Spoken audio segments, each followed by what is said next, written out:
i-flex ko lang ang aking plantita na napakaganda guys. So ang dami niyang tinik. Anong pangalan nito guys? Alam niyo ba kung anong bulaklak ito? Ang ganda niya guys. O parang siyang ang dami niyang tinik guys. O ang itim ng tinik niya. Ang tulis. So nakatalimis lang siya guys sa piso. Ayan. Paso lang yung pinagtaniman ko niya. Dahil mga tong. Ayan. So yun, makikita niyo yung kanyang flower. Mga tong mga dahil. Ayan. So yung kanyang buko. Yung buko ng kanyang flower. Tapos ayan pa dahil.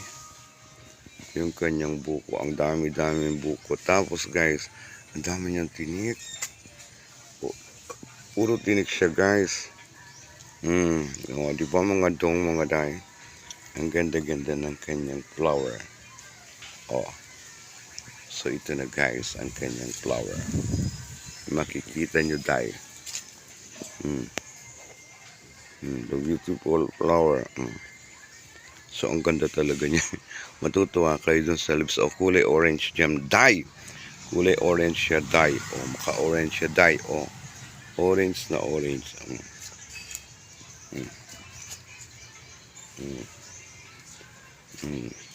Ganyan ang kuday ay sa paso.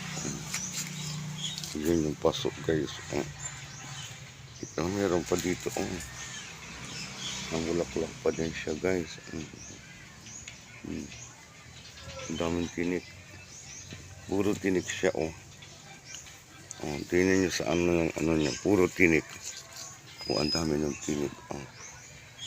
Yan ang bulaklak guys. Ang sakit makatusok. Tingnan mo, orange na orange. Ang kanyang flower.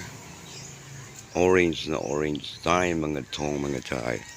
So ayan guys. Hindi ko alam kung anong flower nito dahil. Kung anong bulaklak ito. Hiningi ko lang ito. Made from ano ito guys. Mugpog. Doon sa aking magiging balai sana dahil. So ayun. Nakahingi tayo. Ang aking balai. Look at my flower. Ang ganda-ganda na niya. So thank you. Yan yung hiningi ko sa iyo na bulaklak dye. So ayan na siya. Namumulaklak na siya. Thank you naman sa iyo ha. Thank you so much sa iyo. Ayan pala So it's a beautiful flower. So ang dami pa niyang buko balain. Balain dami pa niyang buko. So ayan pa. Yan lang mga dong mga day. I-flex ko lang ang aking the beautiful flower. Thank you so much sa inyong panonood mga dong mga day. And thank you.